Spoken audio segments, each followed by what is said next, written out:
ज्ञानाञ्जनाशलाकया चक्षुरुन्मीलितं येन तस्मै श्रीगुरवे नमः। श्रीचैतन्य मनोभीष्टं स्थापितं येन भूतले स्वयं रूपा कदा मह्यं ददाति स्वापदान्तिकम्। वन्देऽहं श्रीगुरो श्रीयुतापदकमलं श्रीगुरून् वैष्णवांश्च श्रीरूपां साग्रजातां सहगना रघुनाथान्वितं तं सजीवं साद्वैतं सावधूतं परिजनसहितं कृष्ण चैतन्य देवं श्री राधा कृष्ण पादान सहगना ललिता श्री विशाखान्वितांश्च। हे कृष्ण करुणा सिंधु दीनबन्धु जगत्पते गोपिका कान्त राधा कान्त नमोस्तुते। तप्त कांचना गौरांगी राधे वृंदावनेश्वरी वृषभानुसुते देवी प्रणमामि हरिप्रिये। वंशकल्पतरुभ्यश्च कृपा सिन्धुभ्य एव च पतितानां पावनेभ्यो वैष्णवेभ्यो नमो नमः। श्री कृष्ण चैतन्य प्रभु नित्यानंद श्री अद्वैत गदाधर श्रीवासदि गौर भक्त वृंद। हरे Krishna Krishna Krishna Hare Hare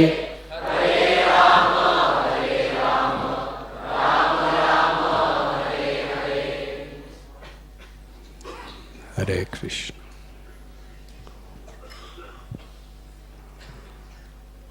I sincerely welcome everyone to Sri Radha Gopinath Temple Sunday Festival.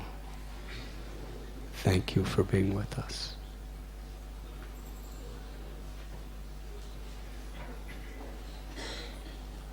With your permission, I'd like to read a verse from the 9th canto of Srimad Bhagavatam. Yanama sruti matrena puman bhavati nirmalaha tasya tirtha pada kimva dasanam avashishyate.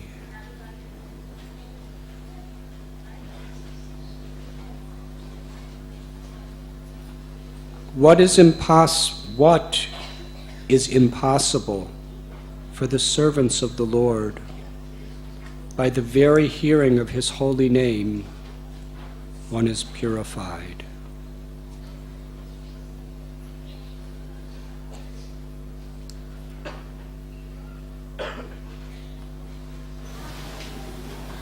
Srimad Bhagavatam, again and again, reminds us of the supremely purifying power of the Lord's holy name.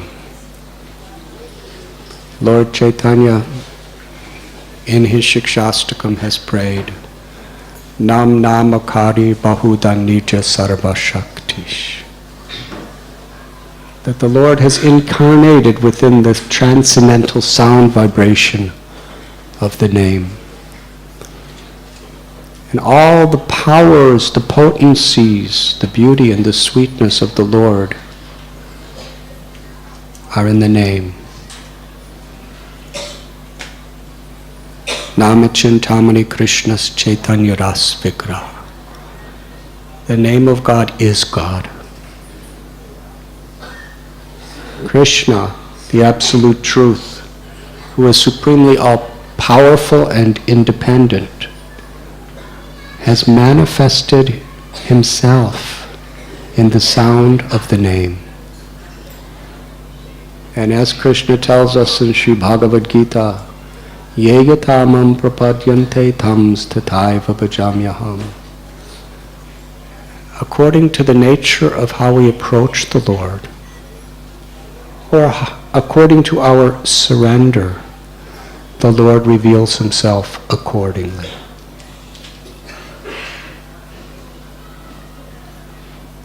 When a devotee, with humility, sincerity, in a spirit of selfless service, chants the holy name, the Lord who is all pure, Om Apavitra Pavitro Va, very quickly cleanses the heart of the devotee and reveals himself within the name.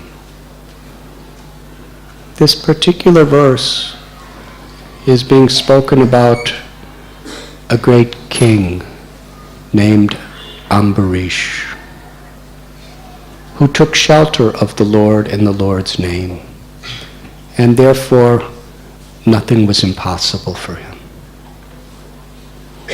Briefly, we will discuss this story. The same story that Shukadev Goswami has spoken to Parikshit Maharaj in the pages of the Bhagavad Purana. Ambarish was a married man. He had children. He was the king of all the 7 islands of the world. He had such power, such wealth, such influence, and he was respected more than anyone else in the world. But he considered his wealth, his influence, as insignificant. He had no attachment whatsoever for it. Because Ambarish Maharaj knew that material things are the sources of misery. Dukkalaya mashashrutam, because they're temporary, they will perish. And whoever we are in this world, whether we're just sweeping the street and we have a little hut and a lota, or whether we're kings who have proprietorship of the world, it really doesn't make that much difference, because no one can hold on to what they have in this world. Time takes away everything. And also things cannot bring fulfillment to the heart, however much we have.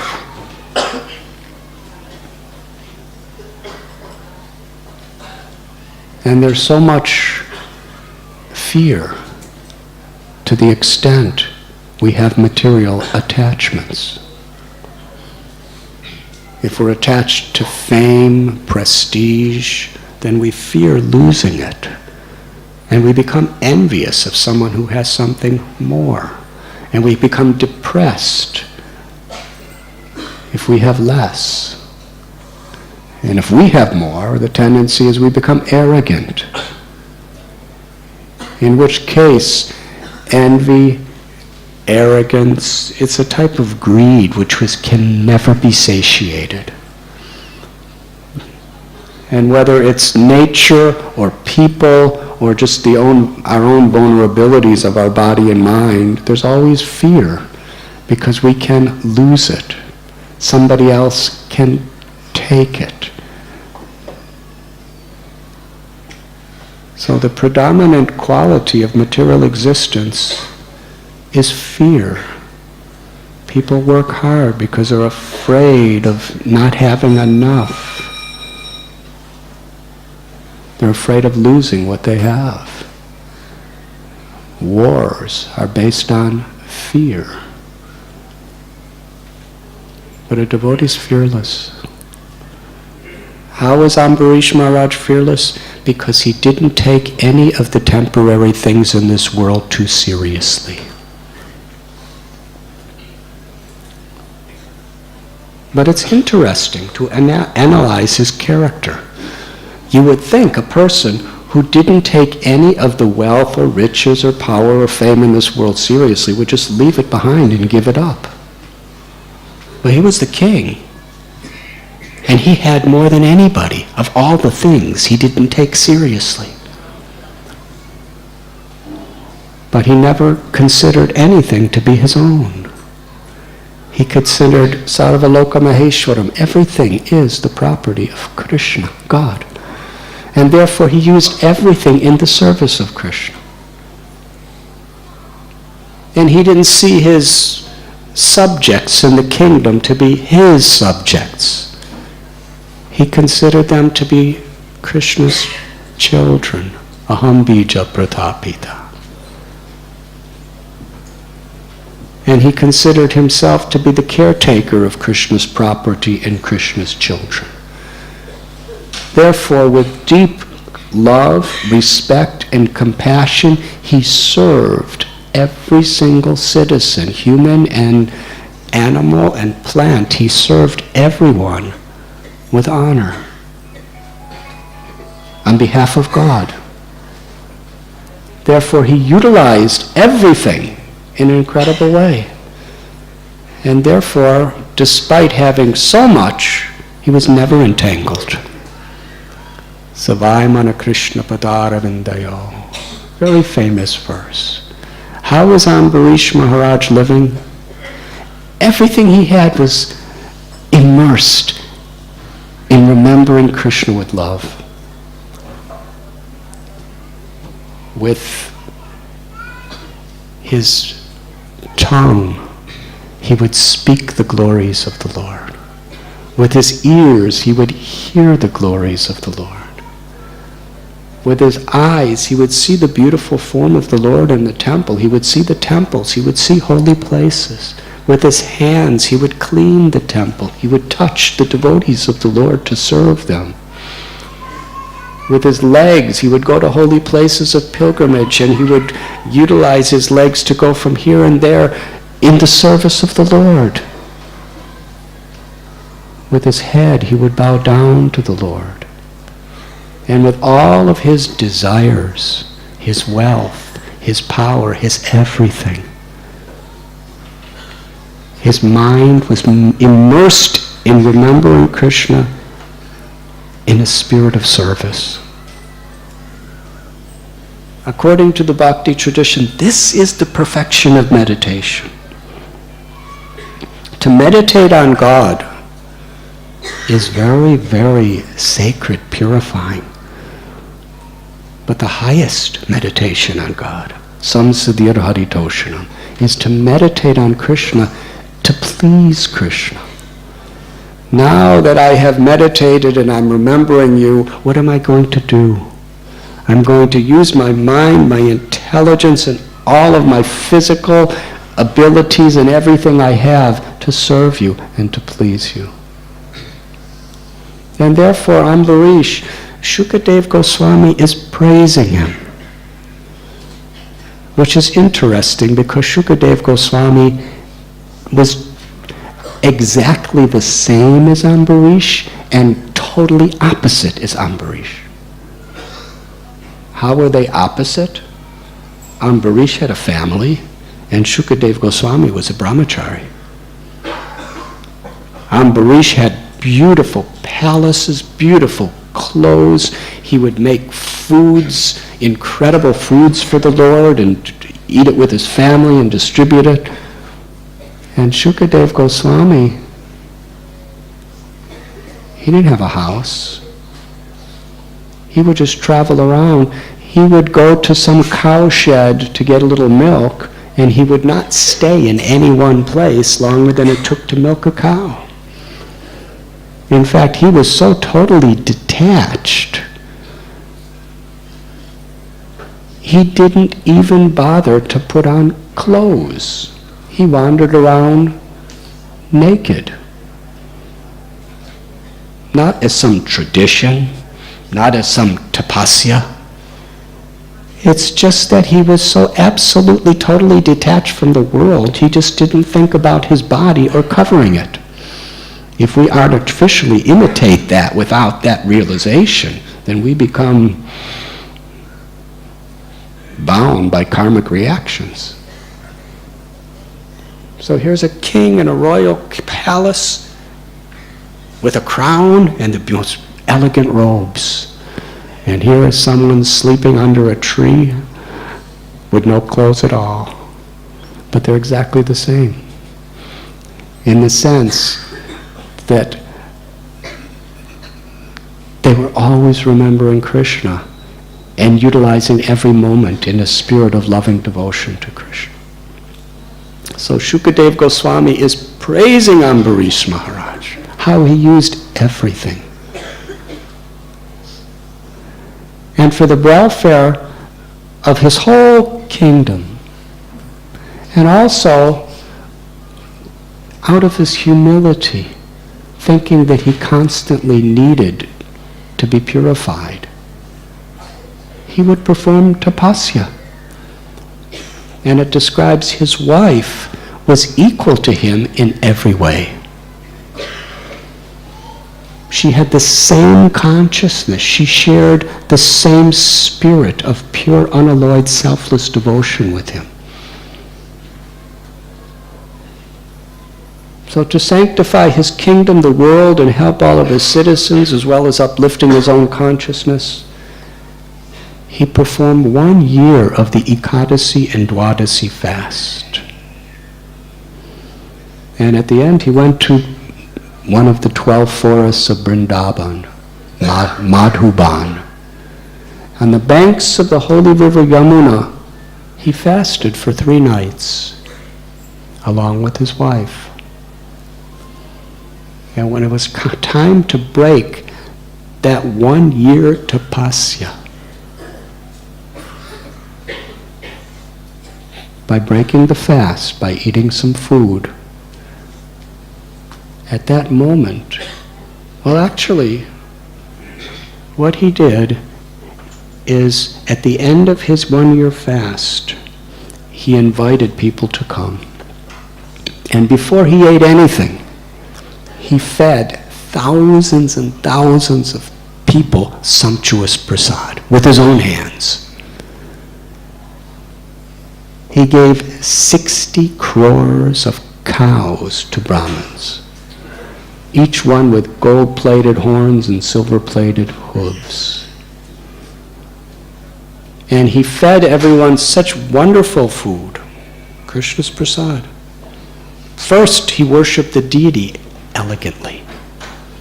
He dressed the deity with fine clothes and ornaments. He offered them the bhoga.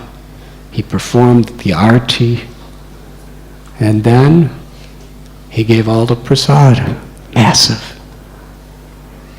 And just at that point, after he satisfied absolutely everyone, when it was just the time to break his fast, one more person arrived without any announcement.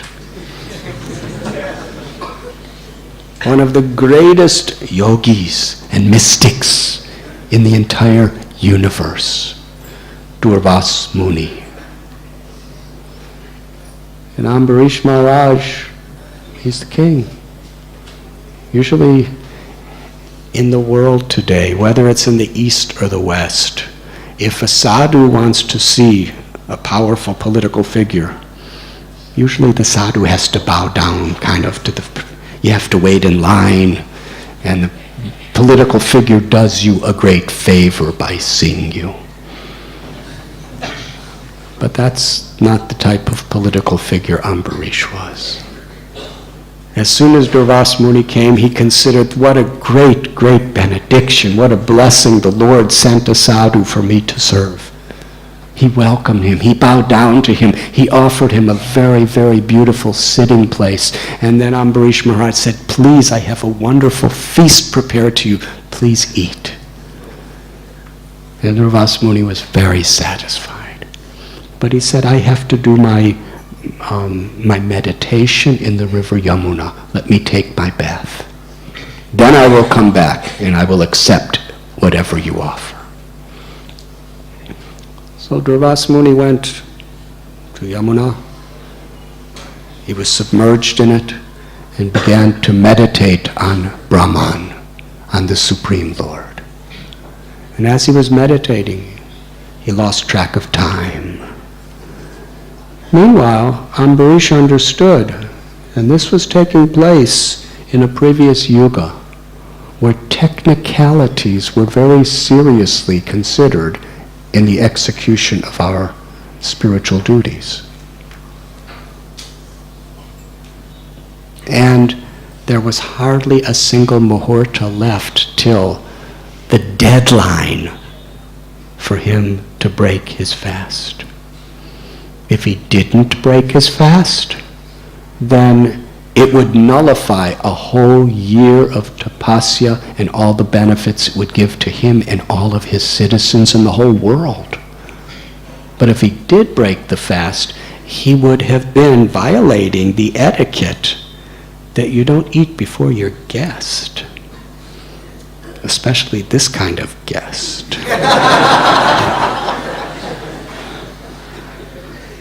So he prayed to the Lord within his heart, and the Lord was very much within his heart, and he got an inspiration. How to resolve this apparently contradictory situation we're in. Is not this the nature of the world? We get put in these contradictory situations where we're supposed to be at two very important events at the same time, and we have to choose one or the other. And if we choose one, we will offend the other people, and if we choose the other, we'll offend these people. We want to please one person, but then you have no time for another person. This is our limitations in this world. And in order to deal with that, we need good intelligence. And that's our sadhana, connects us to the Lord. Sarvasichaham hridishani vishtomatasmita gyanam poshanam cha. We may not be able to please everyone, but if we have the intelligence to please Krishna in the situation, then our life is perfect. So Krishna, in the heart of Ambarish Maharaj, gave him an idea.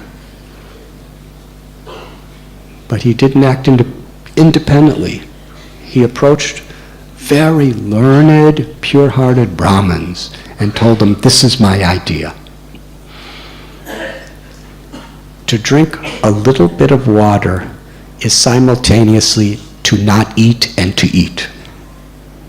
Drinking a little water will break my fast, but drinking the water does not consider eating before your guest. So they all said, yes, this is according to the scripture, and this is according to highest wisdom. Drink your water, O king. So he just drank a little tiny bit of water, and then stood eager to serve Durvasa Muni. Durvasa Muni came out of Yamuna, came to the house, a little place. But by his mystical powers, he understood that Ambarish drank water. He was extremely offended and erupted into a tantrum of anger. You call yourself a king? You are the lowest of the low. You are a cruel, hard-hearted rascal. You have no power to control your senses. You have no respect for the Brahminical order. You have no respect for anyone. You are simply selfish. You have eaten before you feed me, your guest. You deserve to be punished in a way that you will never, ever, ever forget. After blaspheming this person who just tried to do good for him. Isn't that the way the world is? Sometimes you really try to help someone, you try to be kind to someone, but maybe you make a little mistake, or maybe you don't make a mistake. They just interpret it in a different way, and they become your enemy and tried to destroy you. Durvasa Muni, besides saying the most horrible things against Durvasa, he grabbed a bunch of hair from his head and pulled it out. You have to be really angry to do something like that. Whoever you are. I guess that's why in the brahmachari ashram it's safe. No matter how angry you may get at another brahmachari, there's no hair to pull out. But this is real anger. And not only that, but Durvasa Muni didn't comb his hair, so it was all matted hair. For any of you who have ever had matted hair, to pull it out, it's really an ordeal. But he could not control his wrath.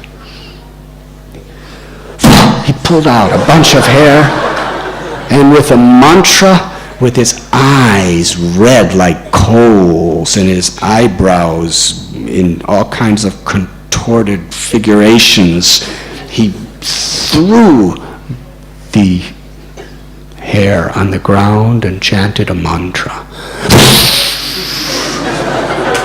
From that piece of hair was born a massive demon made out of fire. He was roaring. The universe was shaking. And this demon was howling with the same anger as Durvasa Muni. It is described that what Durvasa Muni had created was this fiery demon that had the power to burn the universe. And he looked with his fire eyes at Ambarish and growled and leapt at him to burn him to ashes. Oh, because he drank a little water.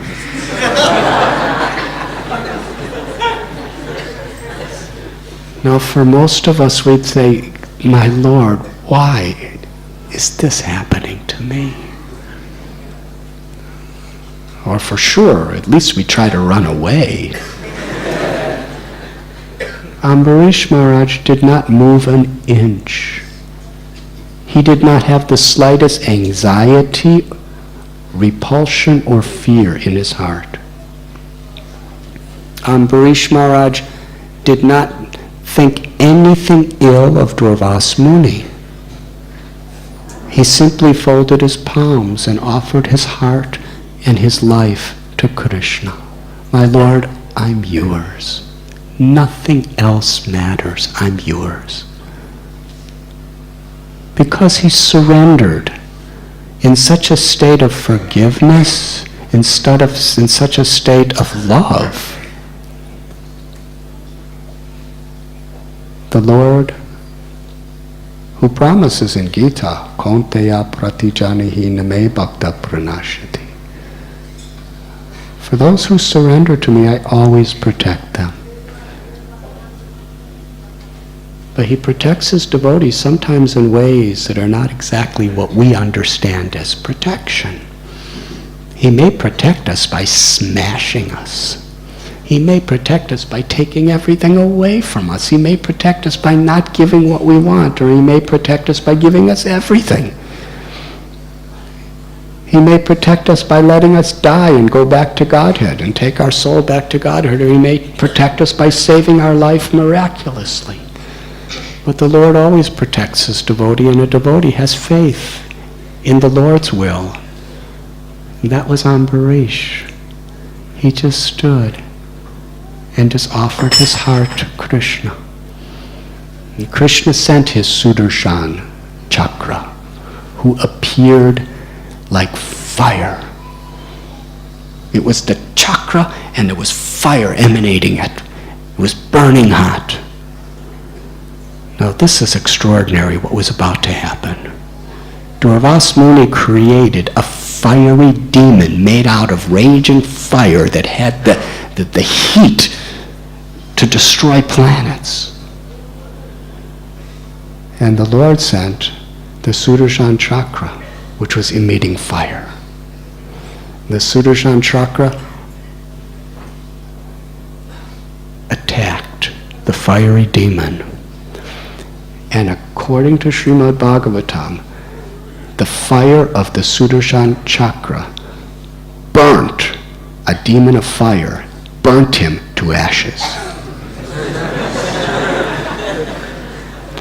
This is not only inconceivable, but incredible.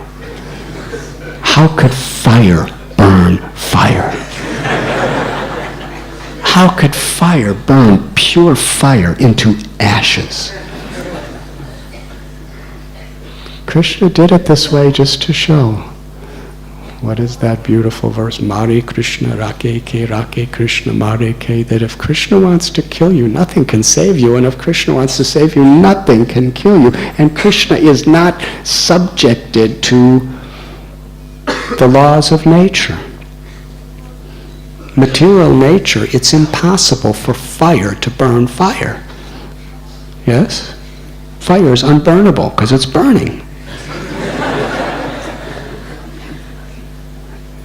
You put out fire with water, not with fire.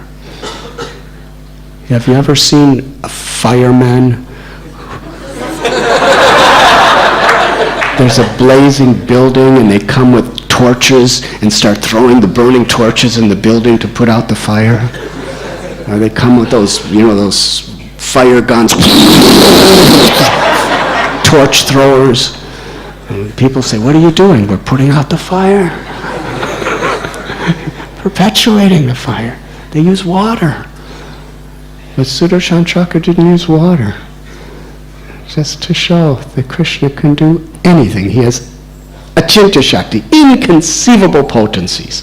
And these impossible, miraculous, inconceivable potencies are always there to protect his devotees. So after this fiery monster was burned to ashes, then Sudarshan attacked Durvasa Muni, who created this fiery monster. And Sudarshan was so red hot that it burned Ambarish Maharaj, Durvasa Muni, even from a distance. So when this fiery monster approached Ambarish, what did he do? He just stood in one place and offered his heart to Krishna. When the fire of Sudarshan approached Durvasa Muni, what did he do? He ran away. He really ran away. And he was a fast runner.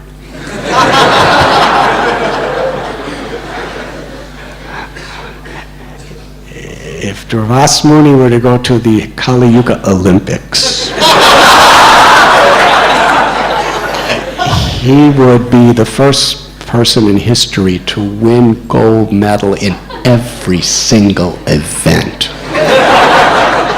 Every sport, every race, everything. He could jump higher, he could throw balls better, he could do everything. He would be the undisputed captain of the Indian cricket team.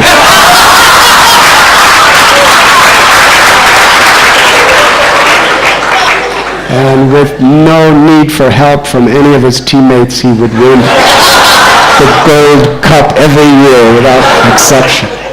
He was a mystic. So he ran away, and Sudarshan ran after him. And when he ran. He could run. We could run on the land. He could run anywhere. It described he went to the top of mountains, in the most inner recesses of mountain caves to hide. And right behind him was Sudarshan. Now here's another incredible, impossible thing by material standards. Are you ready? Thank you. Even if you said no, I would probably.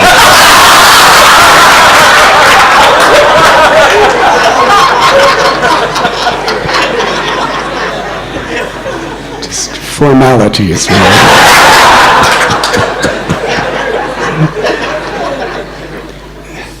Sudarshan was blazing on fire, yes?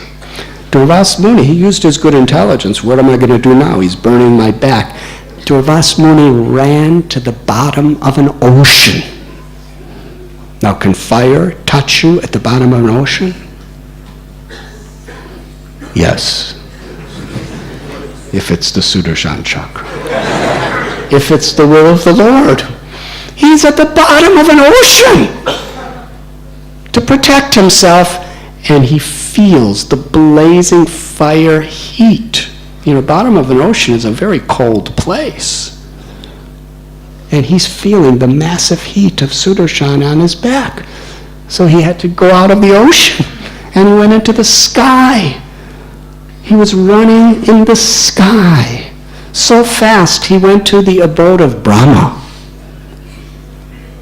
and fell at Brahma's feet and said, please save me. I offended Vishnu's devotee, and Vishnu's very angry with me. Please save me. And Brahma said, when Vishnu just moves his eyebrow, the entire universe is destroyed, including Brahmaloka. My residence. There's nothing I can do for you. It seemed from this story, between the lines, that Brahma did not want to be implicated in this Durvas Muni's offense to a devotee. So there's nothing I or Shiva or anyone can do for you, because the Lord is all-powerful.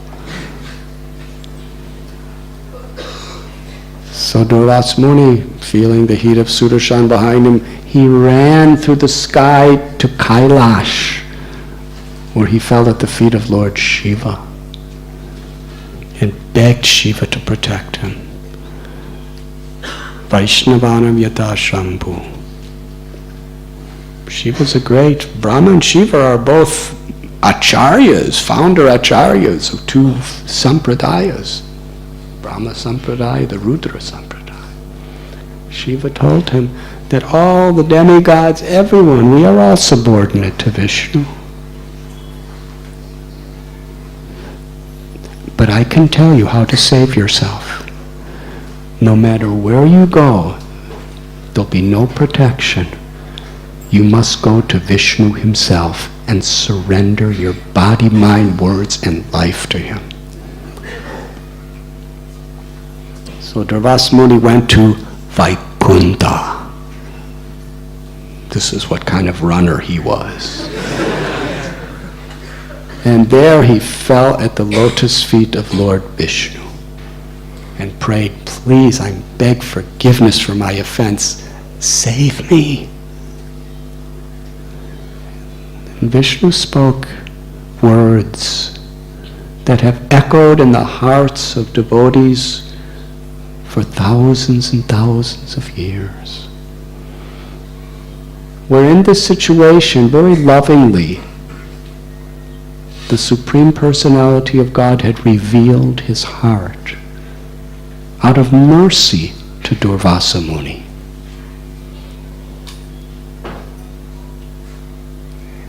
The Lord said, I, the Supreme Personality of Godhead, am completely controlled by the love of my devotees. Although I am the supreme, absolute, independent Lord of all that exists, I have given up my independence by my own independent will to be controlled by the love of my devotee. And what to speak of my devotees? I am conquered and controlled even by the devotee servants of my devotees. The servant of my servants.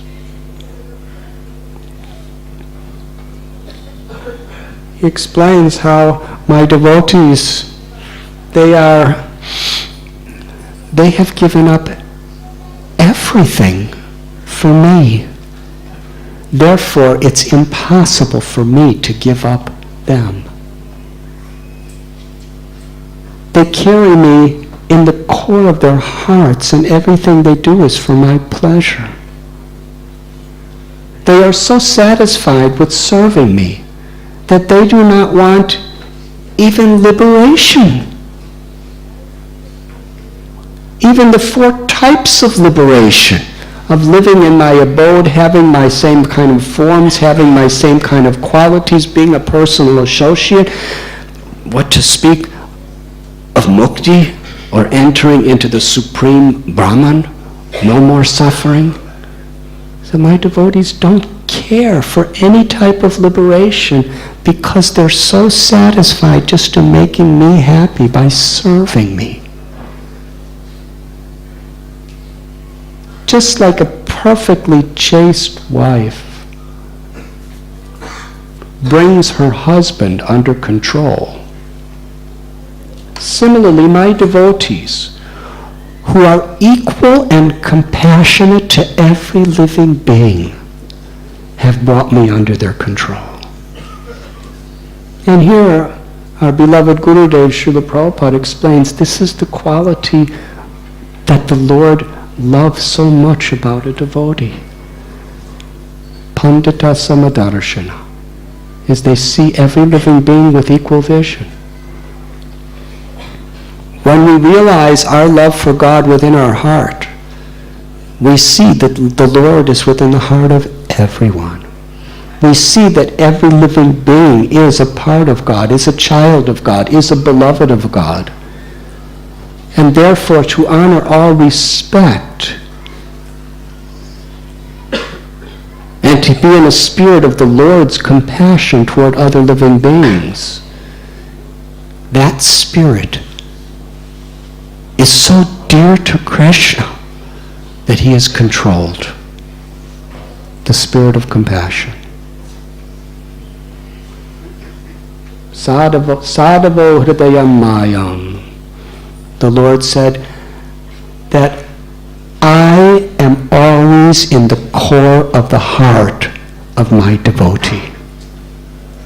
They're always meditating, always praying to me with love. And therefore, the devotee is always in the core of my heart. And because a devotee is willing to do anything for me, I am willing to do anything for my devotee. And because a devotee cannot live without me, I cannot live without my devotee. Even my spiritual world with all of my own transcendental bliss, Satchidananda, and all of my opulences, I cannot enjoy any of it without the loving association of my devotees. Durvasa Muni, because of your self-envy, you have mistreated and offended Ambarish, who is my dearmost devotee. Interesting how the Lord explains it as self-envy. From a material perspective, Durvasa Muni was very selfish. He was thinking, because Ambarish minimized me, I must destroy him. He was envious toward Durvasa. But the Lord explains, if you are envious of someone in this world, ultimately you're envious of your own self. That envy is going to destroy you.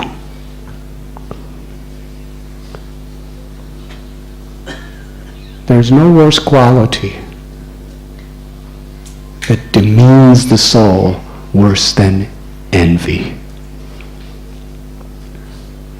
And envy toward when we envy a devotee, the Lord is explaining here to Durvasa, because you envy and you try to cause harm, that means you envy me and try to cause harm to me. Because I am in the core of the heart of my devotee. And the devotee is in the core of my heart. So if you envy and offend my devotee, if you are envying and trying to cause harm to the very core of my heart, which is taken much more seriously than the body. Yes? On this human level, if someone hits your arm, that's an offense. But if someone shoots an arrow in the core of your heart, that's a much more serious offense, is it not? So if we offend the Supreme Personality of Godhead, then we're attacking his body. But if we offend his devotee, we're attacking the core of his heart.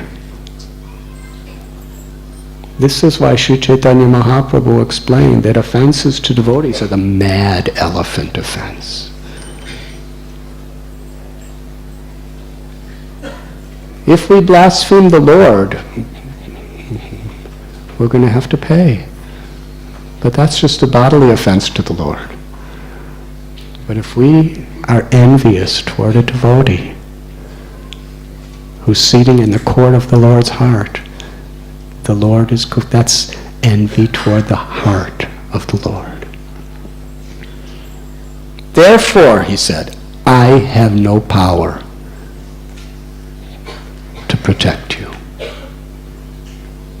because I'm under the control of my devotee, and you've offended him.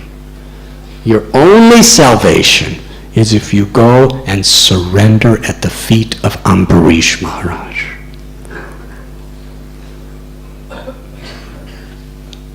This was the Lord's mercy, to show the world this profound lesson. So Duras Muni, he ran through the sky all the way back to Vrindavan, Madhuban forest. And Ambarish Maharaj was standing there waiting. Duras Muni fell at his feet. And Ambarish Maharaj was so embarrassed because he considered Duras Muni a great yogi and a great sage and a great Brahmin, and he's just a little king householder, so he offers obeisances to Ambarish, and Ambarish offers obeisances to him, and Duras Muni is falling at his feet, and Ambarish sees the Sudarshan chakra right behind him, still. So what did Ambarish Maharaj do? With folded hands from the core of his heart, he offered prayers to the Sudarshan chakra, the energy of Vishnu. After glorifying Sudarshan as the Lord's energy manifesting from the glance of the Lord, which is the cause of the creation and destruction of the entire cosmic manifestation in all its universes, that's the power Sudarshan has. After humbling himself before the greatness of the Lord and his ashtra, Ambarish Maharaj, with so much sincerity and emotion, he prays. If myself or any of my family members have ever done anything to please you, my Lord, the only thing I ask in return is don't hurt Duras Muni. Forgive him. He prayed over and over again, I don't ask any other benediction from you. Please protect Durvasa. Do not hurt him. Forgive him. Now Durvasa Muni is watching all this. Very dynamic situation. Let's compare the two, with all due respect to both. Ambarish wanted to feed a beautiful feast to Durvasa Muni. He gave him a beautiful seat, he bowed down to him, but just to break a fast, with the permission of Brahmins, he drank a little water, and Durvasa was so angry he wanted to kill him. And he tried, he did everything within his power. And here's Ambarish, Durvasa Muni tried to kill him in the most horrible way, burning him to death for doing nothing wrong. And Ambarish is begging and praying and willing to sacrifice all the spiritual credits he's ever had to protect and forgive Durvasa. This was really a very powerful Srimad Bhagavatam class for Durvasa Muni, with a very burning realization, and he was in rapt attention too. And Sudarshan Chakra disappeared. At that point, Durvasa Muni is offering this verse that we read today to Ambarish Maharaj.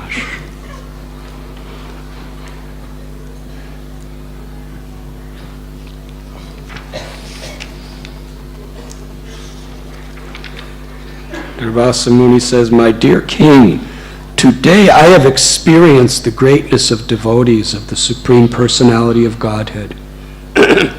For although I have committed an offense, you prayed for my good fortune. For those who have achieved the Supreme Personality of Godhead, the Master of the pure devotees, what is impossible to do, and what is impossible to give up? What is impossible for the servants of the Lord? By the very hearing of his holy names, one is purified."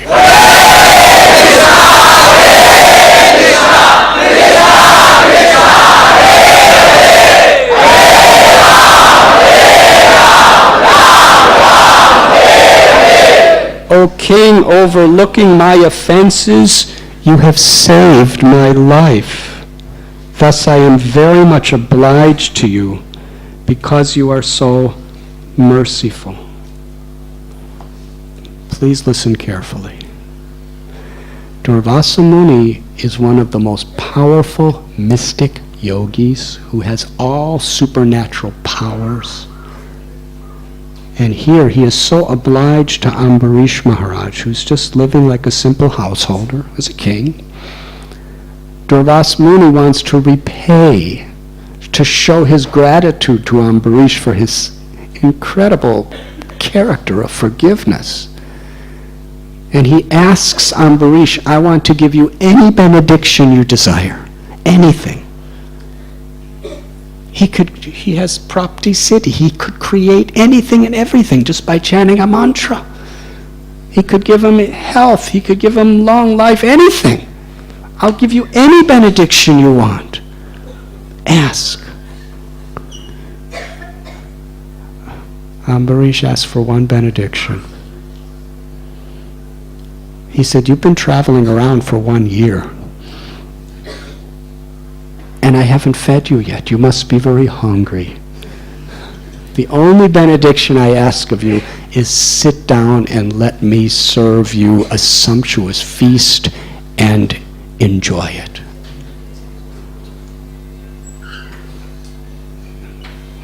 Durvasa Muni, conquered by he who conquers the absolute truth, sat down, and Ambarish, with his own loving hands and with such an affectionate heart, just sumptuously fed Durvasa Muni prasad. And Durvasa Muni enjoyed it so much. And then Durvasa Muni understood that, Ambarish, you fasted for a year. Doing Dwadasi and Ekadasi fasts, and for 3 nights in a row. And I came, and you just broke your fast with a little tiny bit of water. And Ambarish Maharaj, the whole year that Durvasa Muni was running from place to place into caves and on top of mountains and in the bottom of oceans and in Brahmaloka and Shivaloka and Vaikuntha Loka, when he finally came back, it was a year later, and that whole year Ambarish just stood waiting for his guest to return. And he didn't eat anything. He only drank some water. And when Durvasa Muni was finally fed and completely satisfied, then Durvasa Muni said to Ambarish, now please, the only benediction I want from you is eat. Sit down and eat finally. So Ambarish Maharaj honored prasad. And Durvasa Muni left, and wherever he went, he was chanting the glories of bhakti, of pure devotional service, the power of pure devotion, the beauty of pure devotion. And from these stories we understand the characteristics that we must strive to cultivate if we actually want to please the Lord. The Lord teaches the world through the devotees. Krishna explains in Bhagavad Gita how to please him. Yat karoshi yarashnasi yaj johoshi tadasi yat tapasyasi kunti tat kurusham adarapanam. All that you do, all that you offer and give away, all that you charities or austerities you perform should be done as an offering to me. Patram pushpam palam toyam. Even a fruit or a leaf or a flower or some water, if it's offered with devotion, bhakti, I will be satisfied. Sarva dharman purityaja mam ekam sharanam vraja. Aham tvam sarva papebhyo mokshayi samimasaja. Abandon all varieties of dharma and just surrender to me, sharanagati. And I shall deliver you from all sinful reactions. What's so interesting, the Lord says it, but Srimad Bhagavatam, the Lord reveals through the lives of saints like Ambarish what surrender actually means.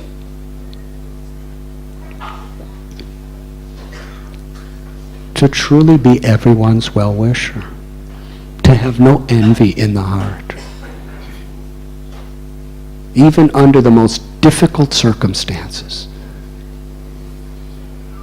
It is natural for us. We're trying to be sincere, but sometimes situations just seem so impossible. I can't maintain the standards in this environment. This is too much. When I took my vows, I was not expecting this to happen to me. It's one thing, going to Srimad Bhagavatam, but it's another thing when Durvasa Muni's throwing fiery demons on you. So we're tested in so many ways. But when we really understand the qualities of such devotees, we understand that it's the time when we're tested that the Lord actually understands and receives our love. Srila Prabhupada writes that one's greatness has to be estimated by the ability to tolerate provoking situations. And tolerating doesn't just mean surviving. It means forgiving.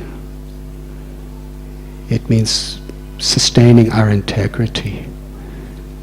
It means with a grateful heart, taking shelter of the Lord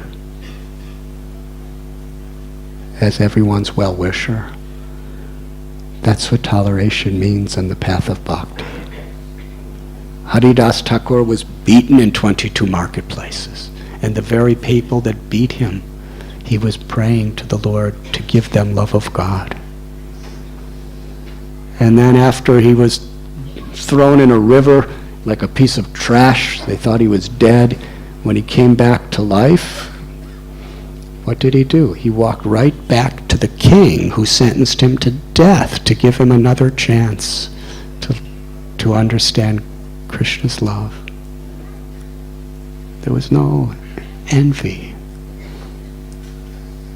This may seem impossible for us, but by reading Srimad Bhagavatam and Mahajano Yena Gata Sabanta, trying to follow in the footsteps in whatever little tiny small way we can in our life, and chanting the holy names of the Lord, if we really want to be like Ambarish Maharaj, and we really sincerely try and chant the names with that spirit, then Krishna can empower us to rise above envy and live with purity and devotion and love. Ambarish, he ruled his kingdom in such a way. He treated everybody like this, respectively. He was a servant of all. And therefore the kingdom was so happy. Yad yad acharati sthresthas tatat evetarojana. Krishna tells in Gita what leaders do, the common people follow. The standards they set is what the world will pursue. If leaders are greedy for power, the general people will accept that as the standard. If leaders are loving and compassionate, that will be the standard. And everyone is meant to be a leader in their own field. Whether it's a political leader, a teacher is a leader, a parent is a leader, a friend could be a leader, a guru is a leader. Whatever position we may be in, a teacher, academic teacher, spiritual teacher, we're all meant to set the standard by our example. And here's the standard. Ambarish, Prahlad, Dhruva, in his enlightened state, the residents of Vrindavan, the great acharyas like Srila Prabhupada, following in their footsteps. That's real wealth. So because Ambarish exemplified such a standard of selfless love, everyone in the kingdom was devotees of Krishna. And everyone in the kingdom was so happy just serving Krishna, samsiddhir haritoshana, making Krishna happy, that they didn't want anything else. Practically nobody fought with each other because everyone was happy with what they had, Krishna. And it is explained in the Srimad Bhagavatam that no one had any desire to go to heavenly planets. No one had any desire for liberation. Even though living in this world, usually we hear from religious people that the goal of life is to get out of this miserable world. Abrahma bhavana loka punaravartanorjana mamupe jatukonteya punarajanmana vidyate. From the highest planet in this material existence down to the lowest, there are places of misery where birth and death take place.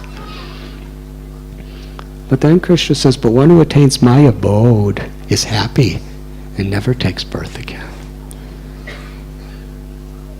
In Srila Prabhupada and Srimad Bhagavatam, in this story, we learn that when devotees together are in this mood, then even in this world we attain the abode of the Lord. Because the abode of the Lord is within our heart. Incredible. The whole kingdom of the whole world, nobody did any rituals to attain Swargaloka. Nobody did any rituals to attain mukti. Why?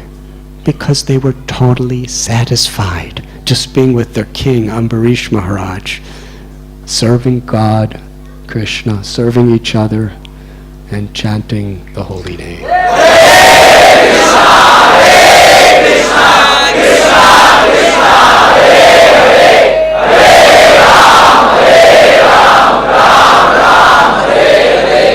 And Durvasa Das Muni, the culmination of his realization after all this incredible purification, was that simply by chanting the Lord's names, one is purified. And therefore, nothing is impossible when the Lord protects his devotee. For this priceless, matchless gift, we offer our gratitude to Srila Prabhupada. Thank you very much.